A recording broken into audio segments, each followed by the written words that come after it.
அப்போஸ்தலர் நடபடிகள் 12ஆம் அதிகாரத்தில் இருந்து நாம் பார்க்க போகிறோம். காலையில் ஒரு வார்த்தையை நான் பேசினேன். அந்த வார்த்தை எனக்கு ரொம்ப நாளாக மனசில் இருந்து கொண்டே இருந்தது. நிறைய குடும்பங்கள் அதை பேசல. இப்போ மாலையில் நம்ம ரெகுலராக பார்க்குறதை அப்போஸ்தலர் நடபடிகள் பார்க்க போகிறோம். என்னென்னா, நான் எந்த வீட்டுக்கு விசிட்டிங்கு போனாலும் அவங்க வீட்டில் ஒரு கஷ்டம் இருக்குது. அந்த கஷ்டம் அவங்க நினைக்கிறாங்க பணம் இருந்தால் சரியாயிடும். அந்த கஷ்டத்திற்கு தீர்வு, அவங்களுக்கு இருக்கிற தீர்வு என்னென்னா மணி கேன், பணத்தினால இந்த சூழ்நிலையை மாற்றிட முடியும். அப்போ என்ன நடக்கிறது என்றால், சபையை காட்டிலும் எதுக்கு முக்கியத்துவம் கொடுத்துட்றாங்க? பணத்திற்கு முக்கியத்துவம் கொடுத்துறாங்க. அப்போ அதுதான் காலை செய்தி. நீங்கள் ஷாሎም டிவைன் டிவியில் இன்று லைவ் பார்த்தீங்கன்னா தெரியும், பணக்காராவது எப்படி. அப்போ என்னன்னா, ஐஸ்வர்யம் கத்தராலே வரும், மனுஷனால் அல்ல. பிரசங்கி சொல்லுகிறாங்க, அவர் நல்லா சொல்கிறாரு சாலமோன் ராஜா, எனக்கு பிடிச்சது எல்லாம் செஞ்சு பார்த்துட்டேன், நான் எல்லாம் செஞ்சு பார்த்துட்டேன். இடம் வாங்கணுமா இடம் வாங்கிட்டேன், நல்லா குடிக்கணுமா குடிச்சிட்டேன், என் கண்ணுக்கு இனிமையானது எல்லாம் செஞ்சுட்டேன். கடைசியாக சொல்கிறாரு, எல்லாம் மாயையும் மனதுக்கு சஞ்சலமாக இருக்குது. அதே மனுஷன் கொஞ்சம் வசனம் தாண்டி சொல்கிறாரு, சம்பாதிச்சது கையின் பிரயாசத்தை இதெல்லாம் அனுபவிக்கணும்னாலே அது கர்த்தருடைய கரத்திலிருந்து கிடைக்கிற ஒரு ஈவு. தேவனால தான் அதை என்ஜாய் பண்ண முடியும். தேவன் நினச்சாதான் சம்பாதிச்சு உழைச்சி என்ஜாய்மெண்ட்டே இல்லாமல் பணத்தை என்னது குடும்பத்தோடு என்ஜாய் பண்ண முடியாமல் இருக்குது. ஆனால் அந்த என்ஜாய்மெண்ட்டுக்கே உதவுறது யார் தான்? கர்த்தர் தான். நீங்கள் கேளுங்க, உங்களுக்கு ஆசீர்வாதமாக இருக்கும் என்று நான் விசுவாசிக்கிறேன். அப்போஸ்தலர் நடபடிகள் 12ஆம் அதிகாரம். அப்போஸ்தலருடைய வாழ்க்கையிலும் அந்த நாட்களிலே நடந்த சம்பவங்களை நாம் பார்த்து கொண்டு வருகிறோம். அதுக்கு முன்னாடி இன்னொன்று சொல்லிடுறேன், மறந்ததுக்கு முன்னாடி. நேற்று காலையில் இங்கே சூப்பரான ஒரு கூட்டம் நடந்தது. எத்தனை பேர் வந்தீங்க? இவ்வளோ பெரிய கூட்டத்தில் 2 பேர் தான் வந்துக்கிறீங்க. நல் பெற்றோரை உருவாக்கும் கூட்டம்னு சொல்லி ஏறக்குறைய சேர் மாத்திரம் நம்ம 1200 சேர் கீழே போட்டது ஃபில் ஆகிடுச்சு. இது இல்லாமல் மேலே உட்காந்துன்னு இருந்தாங்க, வெளியில் சும்மாவே ஒரு கும்பல் சுற்றின்னு இருந்தது. அப்போ ஏறக்குறைய ஒரு 1500 கிட்ட ஜனங்கள் நேற்று தினத்தில் இங்கே கூடி வந்தாங்க. நல் பெற்றோர்கள் என்று சொல்லி அந்த போதனை, அதில் விசேஷ வண்ணமாய்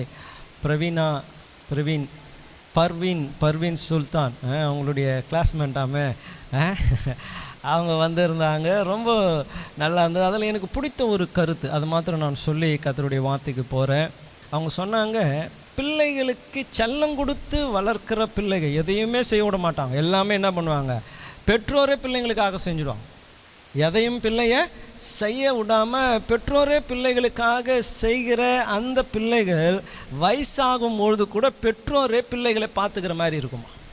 அது ரொம்ப செல்லம் கொடுத்து எல்லாம் பிள்ளைகளுக்காக செஞ்சு இருக்கிறவங்க, பிள்ளைகள் வயசாக பிள்ளைகளுக்கு இவங்களே தான் என்ன பண்ணுவாங்க? பிள்ளைகளை பார்த்து கொள்வாங்க. ஆனால் பிள்ளைகளுக்கு ரெஸ்பான்சிபிலிட்டியை கொடுத்து அவர்கள் சுயமாய் செயல்பட விட்டு அவர்கள் செயல்படுகிறத படுற பிள்ளைகள் தான் வயதாக உங்களை பார்த்துப்பாங்க அப்படி என்று அவங்க சொன்னாங்க. அந்த பாயிண்ட் எனக்கு ரொம்ப பிடிச்சிருந்தது. நிறைய காரியத்தில், நிறைய குடும்பத்தில் கூட நான் பார்த்துருக்குறேன். கடைசி வரைக்கும் பேரண்ட்ஸே பிள்ளைகள் என்ன பண்ணுறாங்க? நடத்திக்கினே இருக்கிறாங்க, அவங்களே பார்த்துக்கிறாங்க. ஏன்னா பிள்ளைகளை சுயமாக சிந்திக்க செயல்படுறதே விடுறதே இல்லை. நானும் என் துணைவியார்கிட்ட சொல்லினே இருக்கிறேன், இன்னும் சாப்பாடு ஊட்டின்னுக்கிறான். நானும் சொல்லி எனக்கு அந்த சாப்பாடு ஊட்டுறதில்ல. இந்த ஜானுடைய குழந்தைங்க இருக்கிறாங்க பாருங்க, அந்த ஜெருஷா, எப்பப்பா அது வெக்கப்படாமல் கேட்டு சாப்பிடும். தம் தூண்டு இருக்குது. எத்தனாவது? 2வது படிக்குமாப்பா? அது 5வது படிக்குதா? பெரிய பொண்ணு தான்ப்பா 5வது, ஜோஷிகா. ஜெருஷா சின்ன பொண்ணு வெக்கப்படாமல் கேட்டு சாப்பிடும், நல்லா சப்பளங்கால போட்டுக்கணும். எனக்கு அதை பார்த்தாலே பொறாமையாக இருக்கும். இதோ நம்ம 2 பேர் இருக்கிறாங்களே, ஊட்டினா தான் சாப்பிடுது அப்படின்ட்டு.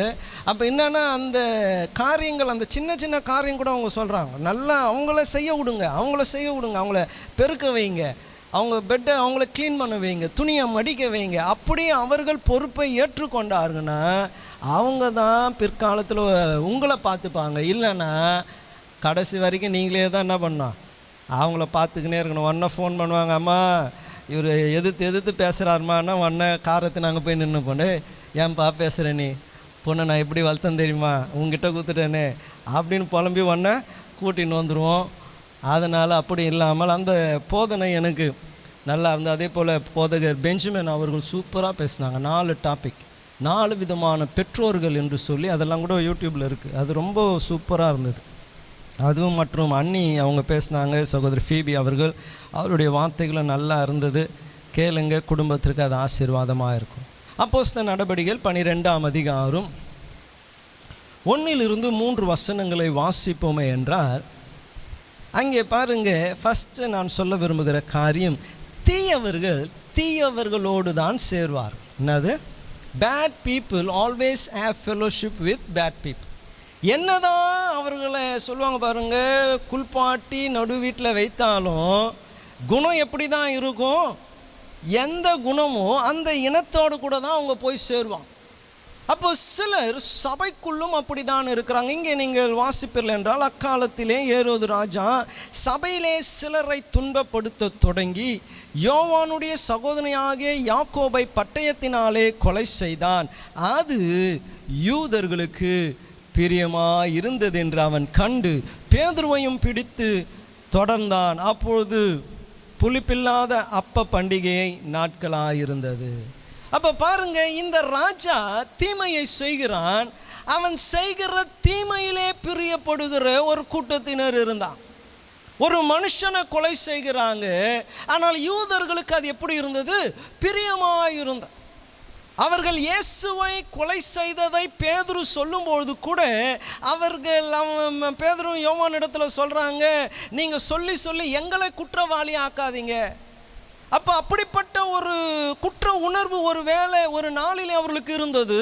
ஆனால் இப்பொழுது பார்க்கிறோம், அவர்களுக்கு ஒரு கொலை பிரியமாக இருக்கிறார். அப்போ பாருங்க, இவனுக்கும் தீமை பிரியமாக இருக்கிறதுனால அது ராஜாவை இன்னும் தூண்டுதல் செய்கிறது. இன்னும் நம்ம என்ன பண்ணுவோம்? தீமையை செய்வோம் என்று சொல். இன்று கூட நான் சபையில் இருக்கிற உங்களையும் நான் உற்சாகப்படுத்த விரும்புகிறேன். உங்களுடைய ஐக்கியம் எங்கே இருக்கிறது என்று பார்க்கும். சில நேரங்களில் சிலர் அப்படியே பாண்டை பிரிக்கவே முடியாது. என்னதான் எங்கே கொண்டு போய் விட்டாலும் சரி, எங்கேயாலும் எப்படியாச்சும் சுத்திகித்தி அதே கம்பெனியோடு என்ன பண்ணுவாங்க? சேர்ந்து இருப்பாங்க. அப்போஸ்தலனாகிய பவுல் கொரிந்தியரில் சொல்லுகிறார், bad company corrupts good character. தீய சவகாசம் நல் ஒழுக்கத்தை கெடுத்து போடும் என்று சொல். அப்போ இந்த அதிகாரத்திலே நாம் அறிகிற காரியம் என்னன்னா, உங்களுடைய நட்பு எங்கே இருக்கிறது? சொல்லுவாங்க பாருங்க, உங்கள் நண்பன் யார் என்று சொல்லு, நீ யார் என்று சொல்லுகிற. அப்போ அநேக தீய பழக்கங்கள் நமக்கு உண்டாக காரணம் நம்ம யாரோடு கூட பழகி கொண்டே இருக்கிறோம் என்று சொல்லி. இன்னும் பார்த்தீங்கன்னா, இந்த தவறு செய்கிறவங்களாம் மோஸ்ட் பார்த்தீங்கன்னா தனியாக செய்ய மாட்டாங்க. பார்த்துருக்குறீங்களா? பார்த்துருக்க மாட்டோம், கேட்டிருக்கிறீங்களா? தவறு செய்கிறவங்க மோஸ்ட்டாக என்ன பண்ண மாட்டாங்க? ஆமாம், அவங்களுக்கு ஒரு கம்பெனி வேணும், ஒரு தைரியம் வேணும், அவர்கள் செயல்படுவதற்கு ஒரு கூட்டாளி வேணும். இல்லாமல் தனித்து செய்ய முடியாது. அப்போ செய்யணும்னா அவன் 1000 வாட்டி யோசிப்பான், மாட்டிப்போமா, இது பண்ணுவான், அது பண்ணுவான். ஆனால் கூட ஒருவன் கூட அவனை போலவே ஒருத்தன் இருந்தால் வச்சுங்க, அதில் ஒரு துணிச்சல் இருக்குது, ஒரு தைரியம் இருக்குது. பண்ணாலும் 2 பேர் இருக்கிறோம், பார்த்துக்கலாம், அடிச்சிடலாம், இல்லை ஓடிடலாம், தப்பிச்சிடலாம். ஏதோ ஒன்று காரியத்திலே கூட்டு சேர்றான். இன்றும் உங்களுடைய கூட்டு யாரோட கூட இருக்குது, எதற்காக இருக்கிறது என்பதை காண்பிக்கும்படியாக தான் இங்கே எழுதப்பட்டு இருக்கிறது. அவர்களுக்கு பிரியமாக இருந்ததினால ஏரோது இன்னும் ஒரு தவறையும் செய்ய அவன் துணிச்சல் எடுக்க, துணிவாய் செயல்பட ஆரம்பிக்கிறான். இன்னைக்கு ஒருவேளை உங்கள் நிமித்தமாக யாராச்சும் வேற யாருக்கிட்டனா சண்டைக்கு போயிருக்கிறாங்களா? சண்டைக்கு போக நீங்கள் கூட போகல, ஆனால் உங்கள் ஆளை இன்னொருத்தனா பண்ணியிருக்கிறான். யார்கிட்டயோ போய் கெட்ட வார்த்தை பேசி சண்டை போட்டு மனஸ்தாபத்தை கிரியேட் பண்ணிட்டு வந்திருக்கலாம். உங்கள் நிமித்தம் யாரோ ஒருவர் ஏதோ ஒரு காரியத்திலே அகப்பட்டு இருக்கலாம். இப்போ சபைக்குள்ளே இருக்கிறவங்கள சொன்னோன்னா பைக்கு திருடுறது, செயின் அறுக்கிறது இது நமக்கு இல்லை. ஆனால் ஒரு காரியம் இருக்குன்னா தெரியுங்களா, தீமையான பேச்சு. அது சொல்லுவாங்களே, என்னென்னது? காசிப், புறங்கூறுது. இது என்னன்னா, இதுவே ஒரு தீய ஒரு குணம். இருக்கிறதை இருக்கிற வண்ணமாய் சொன்னாலே வேதம் சொல்லுகிறது, நெருங்கிய சிநேகிதன் அவன் என்ன பண்ணுவானா, பிரித்து விட்டுருவான். என்னது? உண்மையை இருக்கிறதை இருக்கிற வண்ணமாய் சொன்னாலே. ஆனால் இப்பொழுது அநேகர் என்ன பண்ணுறாங்கன்னா புறங்கூறுகிறாங்க, ஒருவரை குறித்து ஒருவர். அப்போ ஏன் கூட்டு சேர்றீங்க? அப்போ ஒரு சகோதரியோ சகோதரனோ ஒரு வாலிப பிள்ளைகளோ நீங்கள் சேரும்பொழுது உங்களுடைய சவகாசம், உங்களுடைய பேச்சு அது எந்த அவுட்கம்மை கொண்டு வருதுன்னு நீங்கள் பார்க்கணும். அப்போ உங்கள் வாயை கொஞ்சம் ஜாக்கிரதையாக என்ன பண்ணணும், வைத்து கொள்ளணும். ஹல்லேலூயா, ஹல்லேலூயா. பாருங்கள், இவங்க பிரியப்பட்டதினாலே, இவங்க ஆசைப்பட்டதினாலே அவன் யாரை கொலை செய்ய தூண்டுகிறான் அல்லது யாரை கொலை செய்தான், யாரை கொலை செய்ய வேண்டும் என்று நினைக்கிறான்னா தேவனுக்காக எழுந்து நிற்கிற தேவ ஊழியர்கள். இன்னைக்கு உங்களுடைய கூட்டு பரிசுத்தமாய் வாழ்கிறவர்களை அசுத்தமாய் அல்லது அவர்களை காயப்படுத்துகிறதா இருக்கிறதா? 2 பேர் சேர்ந்து நல்லா இருக்கிறவங்க மேலே சொல்லுவாங்க பாருங்க, சாக்கடை வாரி ஊற்றுறாங்கன்றாங்க பார்த்தீங்களா? அவங்களுடைய வாழ்க்கையில் ஒரு குறையும் இல்லை. ஆனால் ஏதோ ஒன்று நம்ம என்ன பண்ணுறோம், 2 பேரும் சேர்ந்து சும்மா பேசுறது தான். சும்மா பேசி பேசி பேசி வேதம் சொல்லுகிறது பாருங்க, அநேக வார்த்தையிலே பாவம் இராமல் போகாது. பேசி பேசி பேசி கடைசியா எனக்கு தெரியாதா பிரதர் கால்வினே, அவ்வளோதான். கால்வினுக்கே அது தெரியாது. ஆனால் இவங்க 2 பேருக்கு என்ன பண்ணியிருக்கோம், இவங்க ஒரு வார்த்தையை சொல்ல இவருக்கு தெரியாமலேயே அது சபைக்குள்ளே என்ன பண்ணோம், பிரதர் கால்வின் உங்களுக்கு தெரியாது பிரதர், அவர் கூட ரியல் எஸ்டேட் தான் பண்ணுறாரு. உங்களுக்கு அட்வர்டைஸ்மெண்ட் பண்ணுகிறேன் நான். அவர் கூட ரியல் எஸ்டேட்டு தான் பண்ணின்னு இருக்கிறாரு. ஆனால் அவர் எப்படி தெரியுமா, அவருக்கு தெரியாமலே என்ன பண்ணுது, ஒரு கசப்பு அப்படியே அவர் மேலே காயத்தை எப்படி ஏரோது யாக்கோபை கொலை செய்தானோ அதே போல சபைக்குள்ளே வருகிறவர்களை சிலர் கூட்டு சேர்ந்து கொலை செய்கிறீங்க. நம்ம சர்ச்சில் நான் வாலிபன் கூட சொல்ல முடியாது, சின்ன பையனாக இருக்கும்பொழுது ஒரு வாலிபர் இங்கே இருந்தார். பயங்கர ஆக்டிவ் மெம்பர், பயங்கர ஜாலியான ஒரு பர்சன். ஆனால் அவருடைய சரீர செயல்பாடு பார்த்திங்கன்னா கொஞ்சம் வித்தியாசமாக இருக்கும். அவருடைய சரீரத்தினுடைய அந்த ஆக்ஷன்ஸ் வந்து கொஞ்சம் வித்தியாசமாக இருக்கும். அப்போ அந்த காலத்தில், ஆனால் நல்ல மனுஷன், ரொம்ப நல்ல மனுஷன். இப்போ கூட அவர் நாங்கள்லாம் பார்த்தோன்னா அவ்வளோ சந்தோஷமாக வந்து அப்படியே கொஞ்சுவார், என்னெல்லாம் கையை பிடிச்சின்னு அப்படியே கூடயே நடப்பார். அவ்வளோ நல்ல மனுஷன். இந்த நாள் வரைக்கும் அவருக்கு சபை ஊழியர்கள் மேலே எந்த கசப்பும் இல்லை. ஆனால் சர்ச்சை விட்டு நின்ட்டார். ஏன் தெரியுங்களா?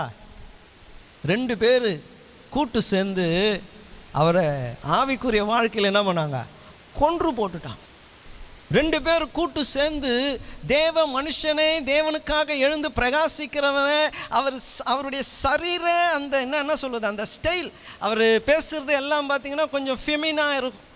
அதை வச்சு அவரை கேலி பண்ணி அசிங்கப்படுத்தி இப்படி அப்படின்னு பேசி சபையிலே செயல்பட்டு கொண்டு இருந்த ஒரு மனுஷனை சபைக்கே தலை காட்ட முடியாமல் நிறுத்திட்டான். ஹல்லேலூயா. இன்னைக்கு உங்கள் கூட்டு என்ன பண்ணுது? ஒருவரை சபைக்குள்ளே வளர்த்தி விடுகிறதா, இல்லை சபையில் இருக்கிறவர்களின் மேலே என்னது அசுத்தங்களை பூசிக்கின்னு இருக்கிறீங்களா? யோசிச்சு பார். அப்போ இங்கே இந்த 3 வசனத்தில் நம்ம பார்க்கிற காரியம், ஏரோதுக்கு இந்த தூண்டுதலின் காரணம் என்னன்னா, அவன் விரும்புகிறபடியே பிரியப்படுகிற ஒரு கூட்டத்தினர் அவனோடு கூட இருந்துக்கினே இருந்தாங்க. ஆமாம் கரெக்டு தான். அவனெல்லாம் வெட்டி போடணும். அவன்லாம் எப்படி வந்து சர்ச்சில் முன்னாடி உட்கார்றான்? எந்த தைரியத்தில் அவன் எப்படி இருக்கிறான் தெரியுமா? வெளியில் உண்மையாகவே அவன் பாவியாகவே இருக்கட்டுங்களே. நீங்கள் யார் நியாயம் தீர்க்க? வேதம் அதுதானே சொல்லுது. மற்றவன் கண்ணில் இருக்கிற உத்திரத்தை பார்க்கறதுக்கு முன்னாடி மற்றவன் கண்ணில் இருக்கிற துரும்பை பார்க்கறதுக்கு முன்னாடி உன் கண்ணில் இருக்கிற உத்திரத்தை பாருங்கள். கரெக்டாக சொல்கிறேன்னா தெரியல மாதிரி. ஆமாம் பாருங்கள். அப்போது நிறைய பேருக்கு கத்த சொன்ன உபதேசம்தான். நீ யார் நியாயம் தீர்க்க? அப்போ நம்ம சில நேரங்களில் நிறைய பேரை நியாயம் தீர்த்துக்கினே இருக்கோம். முன்னாடி வந்து கை தட்டுன்னு இருக்கிறான் பாருங்க. யார் தெரியுமா? அவன் யாருன்னு உங்களுக்கு தெரியவே தெரியாது. உண்மையாக அவன் யாருன்னு உங்களுக்கு தெரியாது. கர்த்தருக்கு தான் தெரியும். மனுஷன் வெளி தோற்றத்தை தான் பார்க்குறான். ஆனால் உள்ளங்களை பார்க்கிற ஒரு தேவன் இருக்கிறார். உள்ளங்களை பார்க்கிற ஒரு தேவன். தேவ ஊழியர்களே ஏமாந்து போவாங்க. சாலமோன் தீர்க்கதரிசி எப்படிப்பட்ட தீர்க்கதரிசி? அவன் வாயிலிருந்து புறப்படுகிற வார்த்தை தரையில் விழலன்னு வேதம் சொல்லி இருந்தோம். அவன் எழுந்து நின்றுட்டான் ஒருவனை அபிஷேகம் பண்ண. ஏன்னா வெளி தோற்றத்தை பார்த்தா அவன் அரசாளக்கூடிய தகுதி அவனுக்கு இருக்கு. ஆனால் கர்த்தர் உள்ளத்தை பார்த்தா, கோலியாத்தை பார்த்ததுமே இவன் ஓடி போய் ஒளிகிற மனுஷன், எதிர்த்து நிற்கிற மனுஷன் இல்லை என்பது கர்த்தருக்கு தான் தெரியும். கர்த்தருக்கு தான் தெரியும். சகோதரர்கள் தாவீதை பார்க்கும்போது சொல்றாங்க, அந்த கொஞ்சம் ஆடை விட்டுட்டு நீ இங்க என்ன வந்த? ஏன்னா இவர்கள் பார்க்கிறது இவன் வெறும் ஆடு மேய்ப்பன் தான். ஆனால் கர்த்தர் இவனை பார்க்கிறது எப்படி பார்க்கிறார்? இவன் தேசத்தை ஆளக்கூடிய ஒரு ராஜா என்று பார்க்கிறார். ஹல்லேலூயா. அதனால யாரையும் நம்ம நியாயம் தீர்க்க முடியாது இன்னைக்கு. அதனாலே உங்களை முதலாவது நான் உற்சாகப்படுத்துகிறேன், டூ நாட் ஜட்ஜ் எனிஒன். கூட்டு சேர்ந்து மற்றவர்களை காயப்படுத்தாதீர்கள் என்று உங்களை நான் உற்சாகப்படுத்துகிறேன். ஹல்லேலூயா, ஹல்லேலூயா. 4ஆம் வசனத்தை நாம் வாசிப்போமே என்றால், அவனை பிடித்து சிறைச்சாலையிலே வைத்து பஸ்கா பண்டிகைக்கு பின் ஜனங்களுக்கு முன்பாக அவனை வெளியே கொண்டு வரலாம் என்று எண்ணி அவனை காக்கும்படி வகுப்புக்கு 4 போர் சேவர்களாக ஏற்படுத்தி 4 வகுப்பின் வசமாக ஒப்புவித்தான். இரண்டாவது நான் சொல்ல விரும்புகிற காரியம், தேவ மனுஷர்களை அழிக்கக்கூடிய தலைவர்கள் செயல்பட்டு கொண்டே இருக்கிறாங்க. There are leaders who want to stand against God's people. தேவ மனுஷர்களுக்கு எதிர.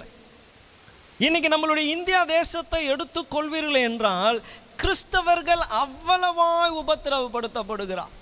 காலையில் பாஸ்டர் ஃபின்னி இங்கே ஒரு காரியத்தை சொன்னார், எனக்கு ஆச்சரியமாக இருந்தது. என்னென்னா இந்த பீகார் எலெக்ஷனை குறித்து சொன்னாங்க. பீகார் எலெக்ஷனில் பார்த்தீங்கன்னா நீங்கள்லாம் வீடியோஸை பார்த்துருப்பீங்க. பிஜேபி வண்டி எந்த ஊரில் போனாலும் என்ன பண்ணுறாங்க, கல்லை தூக்கி அடித்து சாணியை தூக்கி போட்டு பேனர்களை கிழித்து அங்கே இருக்கிற மினிஸ்டருங்களெல்லாம் அடித்து துரத்துறான். அப்படிப்பட்ட வீடியோஸுங்க தான் வந்துச்சு. ராகுல் காந்தி போனார்னா திரளான ஜனம். அப்போ இவருக்கு மவுசே இல்லாதது போல் இருந்துச்சு.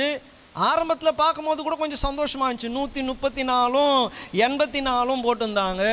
முடிவு பார்த்தா என்ன இருக்கு, அவங்க ஒரேடியாக 200 ஜெயிச்சிட்டான்.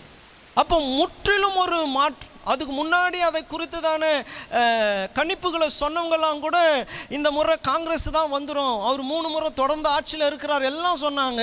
ஆனால் எல்லாம் ஒரு பெரிய ஒரு மாற்று, யாரும் ஒன்றும் செய்ய முடியல. அப்போ அண்ணன் சொல்லும் போது சொன்னார், நம்ம என்ன பண்ணுறது, நான் ஜாம் பண்ண என்னாண்டவரே, அவன் தான் மிஷினை மாற்றுறானே, நீங்கள் திருப்பி மிஷினை மாற்றலாமே, நீங்கள் கடவுள் தானே, ஒரு அற்புதத்தை செஞ்சுருக்கலாமே, அவனை ஜெயிக்க விட்டுட்டீங்களே என்று சொல்லும்பொழுது அவருக்கு ஒரு வெளிப்பாடு உண்டாயிற்றான். இயேசு பூமியிலே இருந்தபொழுது ரோமர்கள் அரசாண்டாங்க. ஆனால் இயேசு பூமியிலே ஊழியம் செய்த 3 ஆண்டும் அரசியல் சம்பந்தமாக ஒன்றும் பேசவும் இல்லை, ஒன்றும் செய்யவும் இல்லை. அவர் தனது ஊழியத்தை மாத்திரம் என்ன பண்ணார், செய்து கொண்டே இருந்தார். அதுக்கு ஒரு உதாரணத்தையும் சொன்னார். அவரை தூண்டும்படியாக ஒரு கேள்வி கேட்டானா, ராயனுக்கு நம்ம என்ன பண்ணலாம், வரி செலுத்தலாமா? உடனே பணத்தை வாங்கி சொன்னார், யார் படம் இருக்குது, ராயனுடையதே ராயனுக்கும், கத்தருடையதை கத்தருங்க செலுத்துங்க. அந்த அரசியலுக்குள்ளே அவர் போகவே விரும்பலை. யார் ஆட்சி செய்கிறான், இவன் மாறணும், அதற்கு விரோதமாக நம்ம ஒரு கூட்டத்தை கூட்டணும், எழும்பணும், இது எதுவுமே அவருக்கு இல்லை. அவருக்கு இருந்தது ஒரே காரியம் என்னது, கர்த்தருடைய ராஜ்யத்தை குறித்து பிரசங்கம் பண்ணணும். எல்லாரும் மணந்துரும், எல்லாரும் தேவனுடைய ராஜ்யத்திற்கு வரணும். இன்னைக்கெல்லாம் பார்த்தீங்கன்னா எப்படி இருக்குது தெரியுங்களா, அரசியல்வாதி கூட ஃபோட்டோ எடுத்தாதான், அரசியல்வாதி கூட ஃபோட்டோ எடுத்தாதான் அவர் ஒரு பெரிய ஆள் அப்படின்றது போல் இன்னைக்கு தோற்றங்கள் இருக்குது. அதனால் எல்லாரும் யாரையாச்சும் ஒரு அரசியல்வாதியை பிடிச்சிடுறாங்க, கூட நின்று ஒரு ஃபோட்டோ எடுத்துடுறாங்க. ஆனால் இங்கே பாருங்க, அங்கே பீகாரில் நான் சொல்ல வந்த காரியம் அதுதான். பீகாரில் என்னதான் பண்ணாலும் இவர்களால் ஆட்சியை மாற்ற முடியல. அப்போது எலெக்ஷன் வர்ற டைம்லேயும் அவ்வளோ உபத்திரம் கிறிஸ்தவங்களுக்கு இருந்தது. இப்போ இங்கே இருக்கிறவங்க சொல்கிறாங்க, அங்கே நடந்தது போல் இங்கேயும் பிஜேபியும் கூட்டணி தான் ஜெயிக்கும்.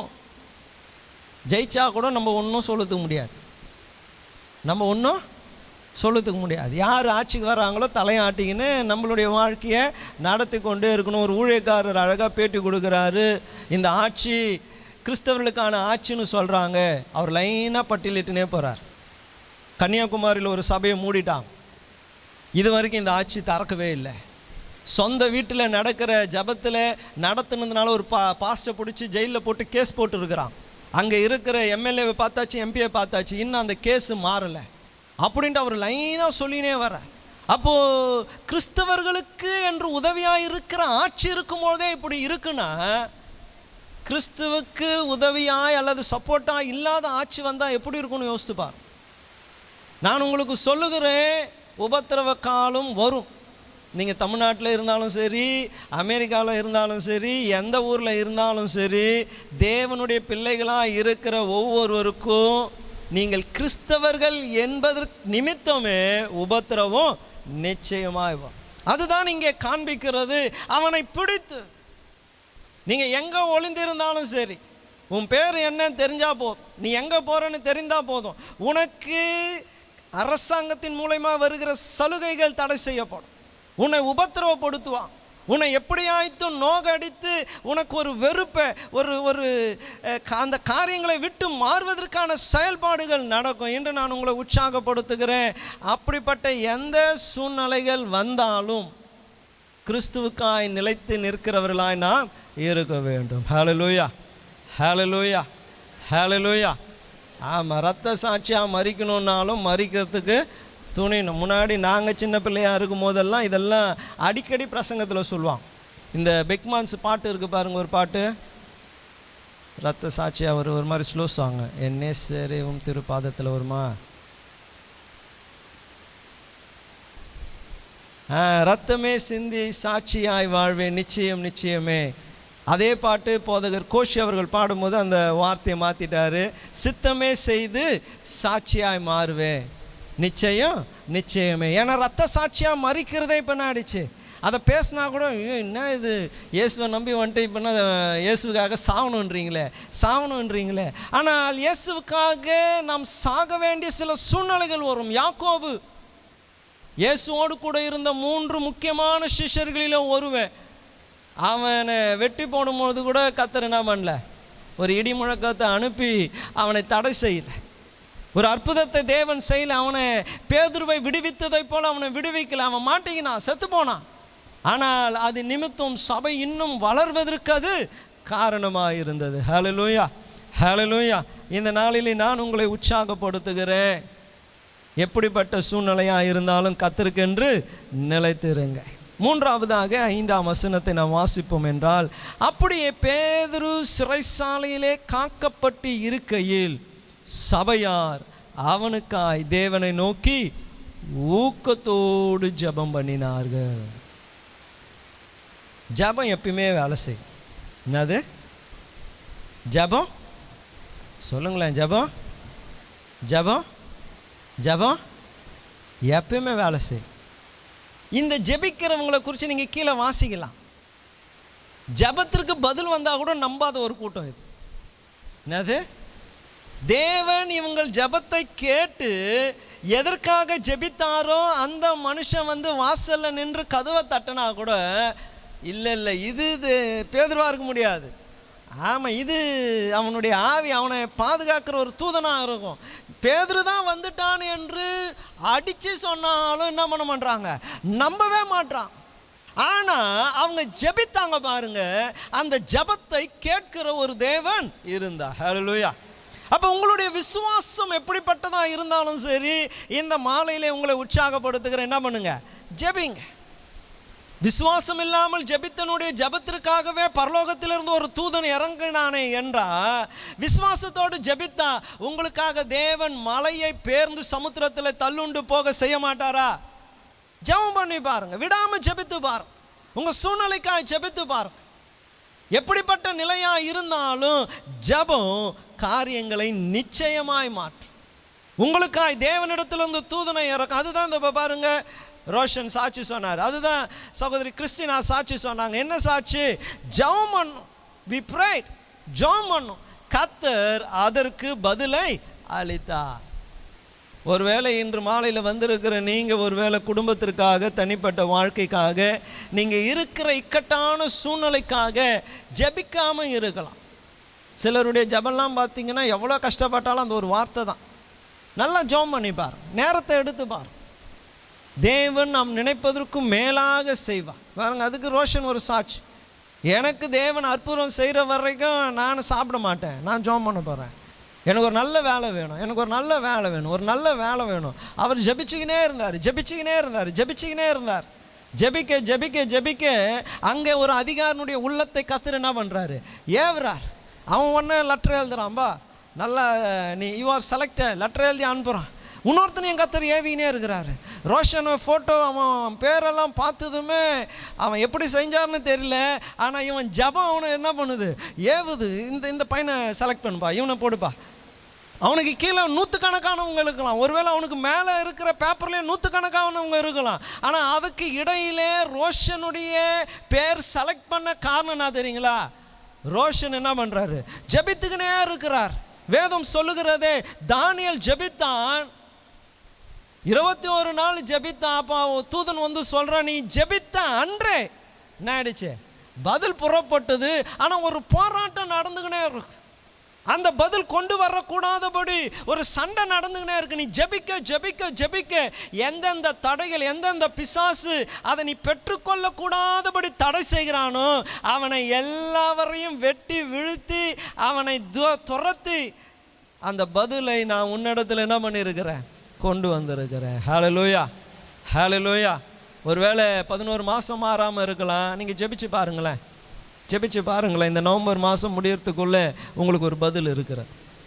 தேவன் ஒரு அற்புதத்தை செய்வார், தேவன் ஒரு அற்புதத்தை செய்வார், நிச்சயமாய் செய்வார். ஜெபத்தை கேட்கிறவர் மாம்சமான யாவரும் என்னிடத்தில் வருவார்கள் என்று வாக்கு பண்ணின தேவன் நிச்சயமாய் உங்கள் ஜெபத்திற்கு பதில் அளிக்க வல்லவராக இருக்கிறார். ஹல்லேலூயா.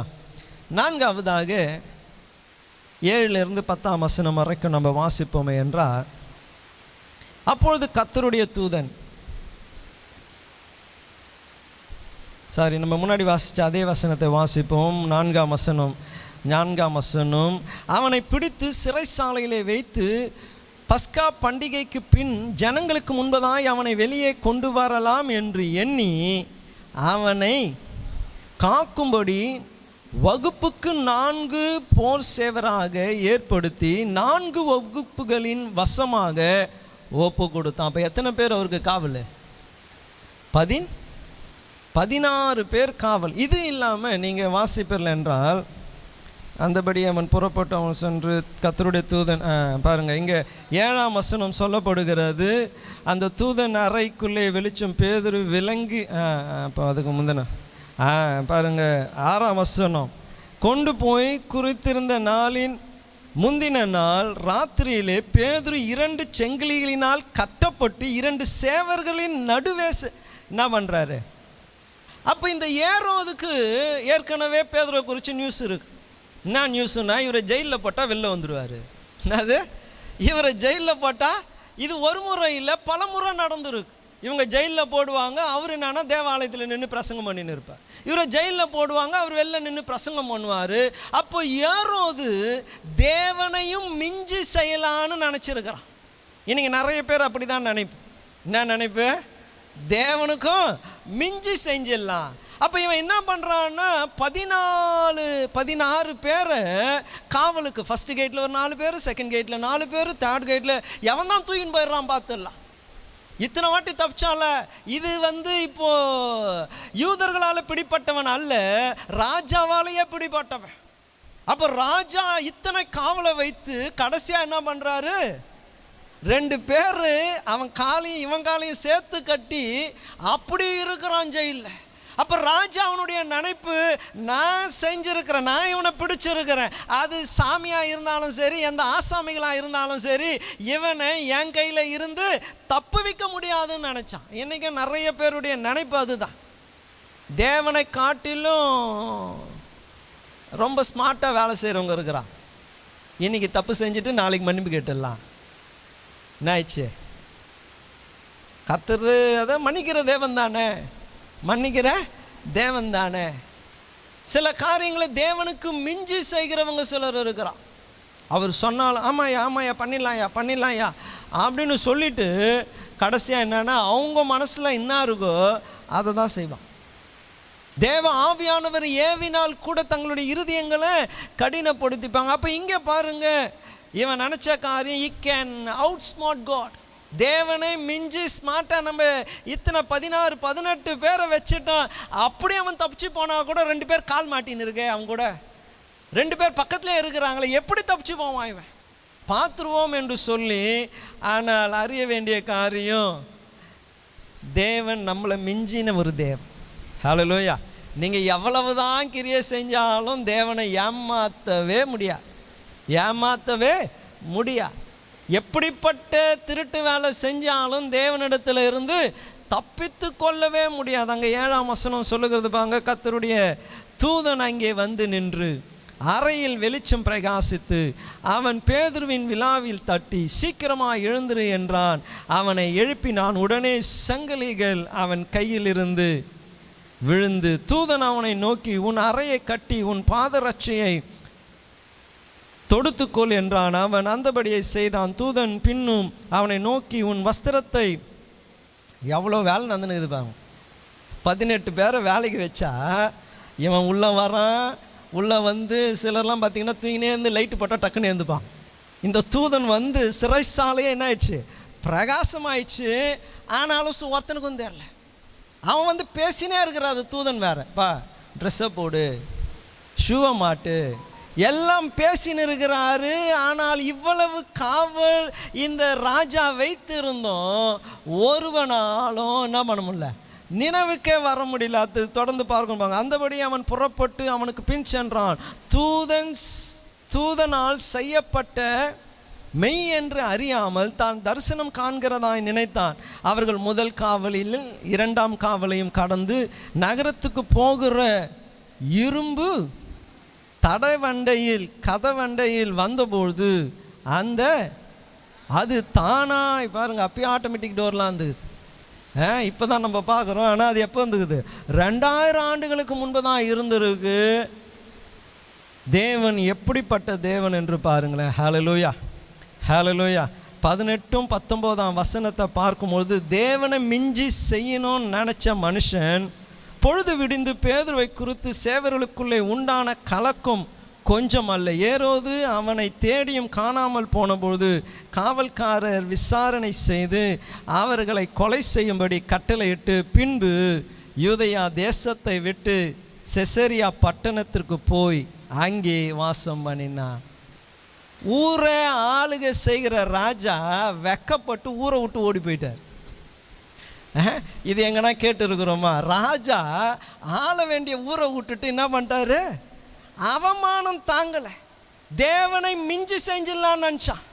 தேவனை காட்டிலும் நான் ஸ்மார்ட்டாக செயல்பட்டலான்னு நினச்ச ராஜா வெக்கப்பட்டு அவன் ஆட்சி செய்கிற தேசத்தை விட்டு வேற இடத்துல போய் என்ன பண்ணுறான், அவன் வாசம் பண்ணுகிறான். இன்று நான் உங்களை உற்சாகப்படுத்த விரும்புகிற காரியம், தேவனை மிஞ்சி செயல்படாதீங்க. வெக்கம் உங்களுக்கு தான் வரும், அவமானம் உங்களுக்கு தான் வரும். தேவனை மிஞ்சி செயல்படணும்னு நினைக்காதீங்க. தேவனுக்கு விட்டு கொடுங்க. தேவன் உங்கள் வாழ்க்கையில் என்ன செய்யணும், உங்கள் குடும்பத்தில் என்ன செய்யணும், தனிப்பட்ட காரியங்களில் என்ன செய்யணும், வேலையில் என்ன செய்யணும், வியாபாரத்தில் என்ன செய்யணும், லெட் காட் ரூல். தேவன் ஆளுகை செய்யட்டும். அவருக்கு அறியாமல் அவரை காட்டிலும் ஸ்மார்ட், ஆண்டவரை இது இல்லை, ஆண்டவரை இதை பண்ணிடுறேன். நான் ஏற்கனவே ஒரு உதாரணம் சொல்லியிருக்கிறேன். நம்ம சர்ச்சில் நடந்த கார், பல வருஷத்துக்கு முன்னாடி நடந்த கார். ஒரு நபர் வெளிநாட்டுக்கு போகணும். நம்ம சபையில் இருந்தவர் படித்து முடித்தார், நல்ல வேலையில் அமர்த்தப்பட்டார். அவர் அந்த கம்பெனியில் சீனியர் பொசிஷனில் இருந்தார். அப்போது வெளிநாட்டுக்கு போகிறதுக்கான வாய்ப்பு வரணும்னா இவருக்கு தான் வரணும். அப்போது இவருக்கு வர வேண்டிய அந்த வாய்ப்பு இன்னும் ஒருவருக்கு போயிடுச்சு. அது போனது தான் இவங்க அம்மாவால் தாங்கிக்கவே முடியல. சபையில் இருக்கிற எல்லார் இடத்துலையும் சொன்னாங்க, ஜாம் பண்ணுங்க, இவன் தான் போயிருக்கணும், எப்படியும் அவன் வந்துட்டான், வெளிநாட்டுக்கு இவன் தான் போயிருக்கணும், அவன் வந்துட்டான், ஜாம் பண்ணுங்க, கர்த்தர் ஒரு அற்புதத்தை செய்யணும், கர்த்தர் ஒரு அற்புதத்தை செய்யணும். எல்லாருமே ஜாம் பண்ணோம். ஜாம் பண்ணது பாருங்கள், போக வேண்டியவன் மேலே திடீர்னு திருட்டு பழி வந்துச்சு. அப்போது அடுத்தது இவர் தான் போனோம். இவர் அனுப்பிச்சிட்டாங்க வெளிநாட்டுக்கு. ஒரு வாரம் அந்த ப்ராஜெக்ட் ஒர்க்கு போய் இறங்கினார் ஆஃப்ரிக்காவில். இது அவர் போக வேண்டிய தேசம், அவர் செய்ய வேண்டிய ப்ராஜெக்ட் ஆஃப்ரிக்காவில். போய் இறங்கி முதல் நாள் சாப்பிட்டாரு. ஒரு வாரம் ஜுரம், திரும்பி வந்துட்டார். என்னன்னா சாப்பாடை எடுத்து வச்சு அப்படி 2 வாய் சாப்பிட்டு பார்த்தா சாப்பாடில் புழு போதான், அவ்வளோதான். அதை பார்த்து வாந்தி எடுத்து அன்றைக்கி நைட்டு ஜுரம் வந்தவர் அந்த ஒரு வாரம் ஃபுல்லாக என்ன பண்ண முடியல, வெளியில் வர முடியல, மருந்து சாப்பிட்டுக்கின்னு வீட்டில் பெட்டில் படுத்துக்கினே இருந்தார். திரும்பி வந்துட்டார். அப்போ சில நேரங்களில் கத்த சொல்கிறாரு, வேண்டாம்பா நீ போக வேண்டாம். அதுக்கு தான் அவனை செலக்ட் பண்ணியிருக்கிறேன். தேவன் அறியாமல் ஒன்றும் நம்மளுடைய வாழ்க்கையில் என்ன பண்ணாது, நடக்கவே நடக்காது. நன்மை ஒன்றும் உங்களுக்கு அவர் தடை செய்யவே மாட்டார். உங்களுக்குரியது என்னன்னு அவருக்கு தெரியும். நேர்த்தியாக செய்கிற தேவன் அதின் காலத்தில் செய்வார். ஆனால் இல்லை நான் தான் போவேன், என் பையன்தான் போயிருக்கணும் அங்கே என்று கட்டாயப்படுத்தி அனுப்புனா போன மனுஷன் ஊரை கூட சுற்றி பார்க்கல. ஊருக்கு வெளியில் எப்படி இதுன்னு தெரியல. உள்ளே போனார், சோறு சாப்பிட்டாரு, பெட்டில் படுத்தார், பிளெயின் ஏறி வந்துட்டார். அப்போ பாருங்க, don't try to over smart God. தேவனை காட்டிலும் புத்திசாலியாக நந்துக்கணும்னு நினைக்காதீங்க. ஏரோது ராஜா, ஆனால் தேசத்தை விட்டு நம்ம பிடிச்சி வச்ச ஆள், நம்ம இவ்வளோ காவல் போட்ட ஆள், கால் 2த்துலேயும் செங்கிலி கட்டி 2 போர்ச்சவனை பக்கத்தில் நிற்க வச்ச ஆள், இரும்பு கதவுக்குள்ளே அவனை அடைப்பட்டு வைத்த ஆள், இவ்வளோ அசிங்கமாயிடுச்சே நம்மளுக்கு, இவ்வளோ அசிங்கமாச்சே. ராஜாவே இப்படி பாருங்க, காவல்காரனை எல்லாரையும் 18 பேரையும் கொலை பண்ணியிருக்கிறான். அந்த அளவுக்கு அவனுக்கு கோபம். 18 பேரையும் என்ன பண்ணியிருக்கிறான், வெட்டி போடுங்க, அவனை கொலை செய்யுங்க, நான் கொடுத்த ஆளை காப்பாற்றலையேன்னு சொல்லிட்டு இவனும் அவமானம் தாங்காமல் இந்த ராஜா தாங்க பேதுரை பிடிச்சி போட்டார். கடைசியாக பாருங்க பேதுருவை காணோம் அப்படின்னு பேசுவாங்கன்ட்டு அதை கேட்கறதுக்கு பயந்துக்குன்னு வெளியூரில் போய் தங்கிட்டு. இன்று உங்களை உற்சாகப்படுத்துகிறேன், கர்த்தர் சொல்லுறதுக்கு கீழ்ப்படிங்க. அவருக்கு என்ன செய்யணும்னு தெரியும். உங்களை காட்டிலும் அவர் பலன் உள்ளார், உங்களுடைய ஞானத்தை காட்டிலும் அவர் ஞானம் உள்ளார். அவர் எப்போ செய்கிறாரோ எப்போ சொல்கிறாரோ அந்த நேரத்திற்கு காத்திருக்க உங்களை உற்சாகப்படுத்துகிறேன். கர்த்தர் நம்மை ஆசீர்வதிப்பாராக. ஹல்லேலூயா, ஹல்லேலூயா. 11 17 வசனம் வரைக்கும் நம்ம வாசிப்போமே என்றால், அங்கே பேதுரு தெளிவு வந்தபொழுது ஏரோதின் கைக்கும் யூதர்களின் எண்ணங்களுக்கும் என்னை விடுதலை ஆக்கும்படிக்கு கர்த்தர் தம்முடைய தூதனை அனுப்பினார் என்று நான் இப்பொழுது மெய்யாக அறிகிறேன் என்று அவன் இப்படி நிச்சயம் கொண்டு மார்க்கு என்னும் பேர் கொண்ட யோவானுடைய தாய் ஆகிய மரியாள் வீட்டிற்கு வந்தான். அங்கே அநேகர் கூடி, பாருங்க பேதுருக்கு எங்கே போகணும்னு தெரிஞ்சிருக்கு. ஒரு ஆபத்திலே இருந்து தப்பித்து கொள்ளும் பொழுது அவன் போக விரும்பின வீடு அவனுக்காக ஜெபிக்கக்கூடிய ஒரு வீடாக இருந்தது, அவனுக்காக கருசனை உள்ள ஒரு வீடாக இருந்தது. இங்கே சொல்கிறாங்க பாருங்க, யோவான் தாயாகிய யாருன்னா இயேசுனுடைய தாயார். ஏன்னா இயேசுனுடைய தாயாரை பார்த்து தான் இயேசு சொல்கிறாரு, இதோ உன் குமாரன். யோவானை பார்த்து சொல்கிறா, இதோ உன் தாயார். அப்போது இந்த இயேசுனுடைய தாயார் வீட்டுக்கு அவங்க போனால் பேதுருக்காக ஜெபித்து கொண்டு இருக்கிறான். உங்களுடைய சூழ்நிலை கஷ்டப்படுகிற நேரங்களிலே உங்களுக்காக ஜெபிக்கிறவர்களை தேடி போங்க. அப்போ பேதுரு பெரிய அப்போஸ்தலன் தான், பெரிய ஊழியக்காரன் தான். ஆனால் அவன் தப்பித்து கொண்டான் என்று தெரிந்தபோது அவன் சூழ்நிலை எப்படிப்பட்டது, காலையில் நாங்கள் இல்லை என்று தெரிந்தால் ராஜா இன்னும் ஆளுங்களை அனுப்புவார், இன்னும் என்னை தேடுவார், இன்னும் என்னை பிடிப்பார் என்று சூழ்நிலைகளை அறிந்திருந்தாலும் அவன் தேடி போன ஒரு இடம், அவனை விசாரிக்கக்கூடிய ஒரு இடம், அவனுக்காக ஜெபிக்கக்கூடிய ஒரு இடம். வேற எங்கன்னா போயிருந்தாங்கன்னா அவங்களே ஆளை விட்டு அமைச்சிருப்பாங்க, இங்கே தான் இருக்கிறாரு பேதுரு, இங்கே தான் இருக்கிறாரு, ஐயா விட்டுறாதீங்க, இதான் நல்ல வாய்ப்பு, இல்லை நைட்டை ஊரை தாண்டி போயிடுவார் என்று சொல்லி இங்கே பேதுருக்கு காஃபியும் கொடுத்துட்டு ஆமாம் தகவலும் சொல்லுவாங்க. நிறைய பேர் அப்படி இருக்கிறாங்க. வெளி தோற்றத்தில் பார்த்தா உயிர் சிநேகிதனை போல இருப்பாங்க, ஆனால் உள்ளத்தில் பார்த்தீங்கன்னா தங்களை பாதுகாத்து கொள்ள வேண்டும் என்று நமக்கு விரோதமாக அவங்க என்ன பண்ணுவாங்க. நல்லவங்க தான், அவங்களுக்கு எதுவும் ஆகிடக்கூடாது, என் மனைவி பிள்ளைங்களுக்கு ஆகிடக்கூடாது, காலைல ஒரு வேளை ஏரோது ராஜாவுக்கு இங்கே தான் வந்தான்னு தெரிஞ்சால் என் குடும்பத்தை கொன்று போட்டு விடுவானே என்ற பயம் கூட இருக்கலாம். ஆனால் இங்கே ஒரு இடத்துக்கு அவன் வரான், அவனை விசாரிக்கிறவர்களும் அவனுக்காய் ஜெபிக்கிறவர்களும் அவன் விடுதலையானது நிமித்தம் சந்தோஷப்படுகிறவர்களும். பேதுருவே கையை காமிச்சு ஆக்ஷனில் சொல்கிறான், கத்தாதீங்க அமைதியாக இருங்க, அமைதியாக யாருக்கும் என்ன பண்ணக்கூடாது, கேட்டுவிடக்கூடாது. அவனை பார்த்ததுமே அவங்களுக்கு அவ்வளோ சந்தோஷம். இன்று நான் உங்களை உற்சாகப்படுத்தின அப்படிப்பட்ட ஒரு ஃபெலோஷிப் இருக்கணும். நம்மளுக்கு ஒரு கஷ்டம்னா நம்மளுக்காக ஜெபிக்கிறவங்க இருக்கணும். நம்மளுடைய சூழ்நிலையிலே நம்மளுக்காக கரிசனை உள்ளவர்களாக இருக்கணும். நம்ம சந்தோஷப்படும் பொழுது நம்மளுக்காக சந்தோஷப்படுகிறவர்கள் இருக்கணும்.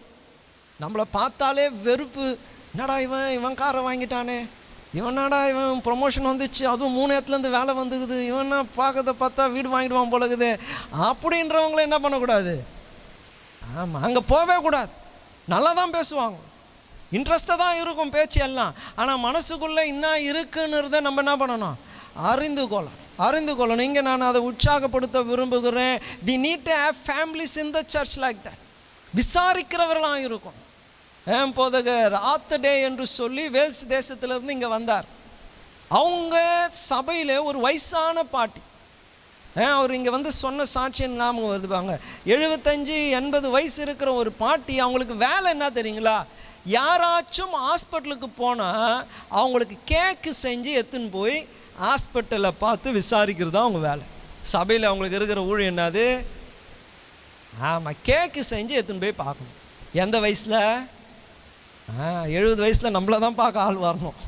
ஆனால் இந்த பாட்டிக்கு வேலை என்னன்னா 70 இயர்ஸில் 70-80 இயர்ஸில் அவங்களுடைய வேலை, ஒருத்தர் ஹாஸ்பிட்டலில் சர்ச்சில் இருக்கிறவங்க இருக்கிறாங்கன்னு தெரிஞ்சால் இவங்க உடனே வீட்டில் என்ன பண்ணுவாங்க, மாவை வாங்கி கேக்கை செஞ்சு அதை பேக் பண்ணி அதை எடுத்துக்கின்னு காரை ஓட்டிக்கின்னு எடுத்துன்னு போய் அவங்கள பார்த்து விசாரித்து ஜாம் பண்ணி நலம் விசாரிச்சுன்னு வரணும். இதுதான் இவங்களுடைய வேலை.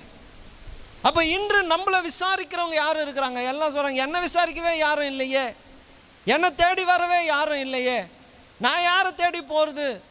ஆனால் ஒருவர் விசாரிக்கணும். காரணம், இது நம்ம தனி மனுஷன் அல்ல, நாம் ஒரு சரீரமாக இருக்கிறோம். ஒரு சரீரம் வேதனைப்பட்டால் முழு சரீரமும் வேதனைப்படணும். வேதனை அந்த உணர்வே இல்லைன்னா நீங்கள் இன்னும் எதில் இல்லை, சரீரத்திலே இல்லை. கால் இடிச்சிக்கிச்சின்னா உடனே வாய் என்ன பண்ணுது, அப்படின்னு ஒரு கத்தி ஊரையே கூட்டிடுறோம். ஒன்றும் இல்லைன்னா கூட இடிப்பட்டது கால், ஆனால் வாய் கத்துது, கைகளெல்லாம் அப்படியே சொல்றன்னு அப்படியே ஏறுது. ஏன், ஒரே சரீரம். ஆனால் சர்ச்சில் ஒருத்தர் ஆபத்தில் இருக்கிறாங்கன்னா ஜாம் பண்ணுவோம், இவங்க இவ்வளோ சீரியஸாக இருக்கிறாங்கன்னா அந்த ஆமீனுக்கு கூட சத்தம் வராது, அப்படியே அமைதியாக இருக்கிறது.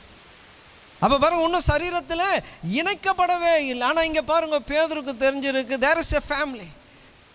எனக்கு என்ன கஷ்டம் இருந்தாலும் இந்த ஃபேமிலியை தேடி நான் போகலாம்.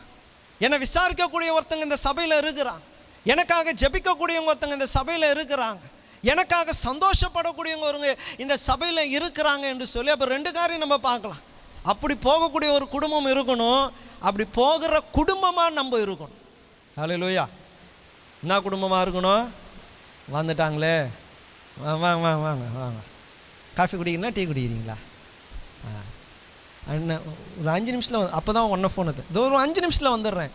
அது வந்து அவருக்கு சொல்லுறது இல்லை, இவருக்கு சொல்லுறது. நீ கிளம்ப 5 நிமிஷத்தில் நான் வெளில போனோம் அப்படின்னா ஒன்றை ஃபோனை வந்துட்டேன் 5 நிமிஷத்தில் வந்துட்டேன். சிஸ்டர் வந்துருக்குறாங்க, தோ சிஸ்டர் சொல்லுங்கள், காஃபியா டீயா, இல்லை சிஸ்டர் நான் போயிட்டு வரேன். ஆனால் அந்த குடும்பமாக நம்ம இருக்கணும், விசாரிக்கிற குடும்பமாக இருக்கும். ஒரு குடும்பத்தில் ஒரு கஷ்டம்னா நம்ம இருக்கணும், முதல்ல ஜெபிக்கிறவர்களாக இருக்கணும் என்று நான் உங்களை உற்சாகப்படுத்துகிறேன். 6வதாக பாருங்க, இந்த யூதர்கள் எவ்வளோ பொல்லாதவர்னு பார்த்தீங்கன்னா 20லேருந்து 23ஆம் வசனம் வரைக்கும் இந்த ராஜாவுக்கு இவங்க மேலெல்லாம் கோபம், ஏன்னா தப்பிக்க விட்டாங்களே, அசிங்கமாயிடுச்சே. அப்போ இவங்க என்ன பண்ணுறாங்கன்னா, சமாதானம் உண்டு பண்ண இந்த ஏரோது ராஜாக்குன்னு ஒரு மீட்டிங் வைக்கிறான். கஷ்டப்பட்டு போனவருக்கு சமாதானத்தை உண்டாக்கணுன்ட்டு ஒரு மீட்டிங்கை வச்சு அந்த ஆள் என்ன பேசினான்னு தெரில. உடனே இவங்க என்ன சொல்கிறாங்க, அவனை மகிமைப்படுத்துகிற மாதிரி பேசுகிறான். சூப்பர் கடவுள் பேசுகிற மாதிரியே இருக்குது சத்தம், கடவுள் பேசுகிற மாதிரியே இருக்குது சத்தம். சிலர் இருக்கிறாங்க, உங்களை மிஞ்சின உயரத்துக்கு தூக்கின்னு போகிறவங்க இருக்கிறாங்க. அது அவங்களுக்கு சந்தோஷம் இல்லை, அங்கேருந்து கீழே தள்ளுறது தான் அவங்க நோக்கம். அப்பா நல்லா எப்படி நம்மளை பாராட்டுறாங்க, எப்படி சொல்கிறாங்க, ஆனால் நோக்கம் அது அல்ல. இந்த மனுஷன் பாட்டுன்னு எங்கேயோ நல்லா இருந்தார், ஊரில் கூட்டின்னு வந்து கூட்டத்தை வச்சு புழு பூத்து சாவறதுக்கு காரணம் யாரா, யூதர்கள் இவங்க எங்கே இவங்களை கொலை பண்ணிட போகிறாங்கன்னு சமாதானத்தின் திட்டமாக அவர் பேசுறதுக்கு எல்லாம் இவங்க என்ன பண்ணாங்க, அவரை மகிமைப்படுத்திக்கினே மகிமைப்படுத்தி கொண்டே இருந்தான். இந்த நாளிலே நான் உங்களை உற்சாகப்படுத்த விரும்புகிற காரியம், மனுஷனுடைய மகிமையை எதிர்பார்க்காது. அவங்க சொல்லி என்ன இவ்வளோ கஷ்டப்பட்டு நான் வேலை செஞ்சேன் சர்ச்சில், ஒரு வார்த்தை என்ன சொல்லலையே, நான் நல்லா பாடணுன்னு ஒரு வார்த்தை சொல்லியே. மனுஷனுடைய வார்த்தையை கனத்தை எதிர்பார்க்காதீங்க. கர்த்தருடைய கனத்தை எதிர்பாருங்க. சில நேரங்களில் மனுஷர் சொல்லுகிற வார்த்தையே உங்களுக்கு அது ஒரு கண்ணியாக இருக்கும், உங்களை அது ஒரு ட்ராப் பண்ணிடும். அந்த ஒரு பெருமை வந்துடும். நான் நிறைய முறை அந்த சாட்சி சொல்லியிருக்கிறேன். ஒரு ஏஜே பெஞ்சமின் என்ற ஒரு ஊழியக்கார், ஞாபகம் இருக்குங்களா சாட்சி? ஆமாம், பாருங்கள். அந்த ஊழியக்காரர் ஒரு சிபிஎம் சர்ச்சில் அவர் உடன் ஊழியராக இருக்கிறாரு. எல்லாம் க்ளீன் பண்ணுறது எல்லா வேலையும் சர்ச்சில் செய்வார். அப்போ ஒரு நாள் அந்த பாஸ்டர் சொன்னாராம்பா, இந்த சண்டே நான் இல்லை, நீ தான் பிரசங்கம் பண்ணணும். உடனே இவர் ஆயத்தமானார், பேசினார். பிரசங்கம் அவ்வளோ சூப்பராக பேசிட்டார். சின்ன வாலிப பையன்தான், நல்லா பேசிட்டார். பேசி முடிச்சது தான், கூட்டம் முடிஞ்சதுமே எல்லாரும் வந்து கை கொடுக்குறாங்களாம். கையை குத்துப்பா, என்ன தம்பி நீங்கள் ஏதோ வீட்டில் வேலை செய்கிற, சர்ச்சு பெருக்கிறேன்னு பார்த்தா இவ்வளோ சூப்பராக பேசிட்டீங்க, எல்லாம் பாராட்டிக்கினே இருக்கிறாங்களாம். அந்த பாஸ்டமாக வந்தாங்களாம், டே பெஞ்சமின் அப்படின்னாங்களாம். அப்பயே ஒரு கஷ்டமாயிடுச்சான், நடாது எல்லாம் ஊழியக்காரன் நம்மளை கணபதினுக்கிறாங்க, இவரு என்ன கூப்பிட்றாங்க, டே பெஞ்சமின் கூப்பிட்றாங்களேன்னு, போய் உப்பு வாங்கினாடா அப்படின்னாங்களாம். இவர் அப்படியே பார்த்தாராம், அந்த பாஸ்டம்மாவை பார்த்துட்டு காசை வாங்கினாராம், அப்படியே போனாராம். திரும்பி வந்தால் ஜனம் எல்லாம் போயிடுச்சு. இவருக்கு உடனே ஒரே கோமா எத்தனை வந்து உப்பை வச்சுட்டு அவர் சொன்னாராம், பேச விட்டீங்க, 4 ஜனம் வந்து நல்லா பேசுகிறேன்னு என்னை வாத்துதாங்களே, அது உங்களுக்கு பிடிக்கலையா, ஏன் இப்படி பண்ணீங்க, கொஞ்ச நேரம் பொறுத்து இருக்கலாம்ல. உடனே அந்த பாஸ்டம்மா சொன்னாங்களாம், பார்த்தண்டா அவங்க உன்னை புகழும் போது பார்த்த உன் முகத்தை, அந்த புகழ்ச்சி உனக்கு வீழ்ச்சி ஆகிடக்கூடாதே என்று சொல்லி தான் அந்த கூட்டத்திலேருந்து உன்னை வெளியில் துரத்தி விட்டேன் அப்படின்னாங்களாம். சில நேரங்களில் நம்மளுக்கு புகழ்ந்து பேசினா தான் பிடிக்கும். ஆஹா பா எவ்வளோ சொல்கிறாங்க, இப்படி சொல்லிட்டாங்களே அப்படி சொல்லிட்டாங்களே. ஆனால் அப்படிப்பட்ட வார்த்தைகளை கேட்ட ஒரு மனுஷன் கடைசியாக என்ன பண்ணான், புழு பூத்து இறந்து போனான். மனுஷனுடைய புகழ்ச்சியை எதிர்பார்த்தே இருக்காதீங்க. நல்லதையும் சொல்லுவாங்க, கெட்டதையும் சொல்லுவாங்க. புகழ்கிறாங்க, புகழல, இதெல்லாம் யோசிக்காதீங்க. கர்த்தருக்கு பயந்து வாழுங்க. கடைசியாக ஒரே ஒரு வார்த்தை, 24ஆம் வசனம், தேவ வசனம் வளர்ந்து பெருகிற்று. யாக்கோபு மரித்து போனான். அப்போஸ்தலனாகிய பேதுரு ஊர்லேயே இல்லாமல் ஏரோது நிமித்தம் அவன் வேற ஊருக்கு போயிட்டான். ஆனால் தேவனுடைய வார்த்தை யாராலையும் என்ன பண்ண முடியல, ஸ்டாப் பண்ணவே முடியல. தேவனுடைய சுவிசேஷத்திற்கு யாரும் புல் ஸ்டாப்பு வைக்கவே முடியல.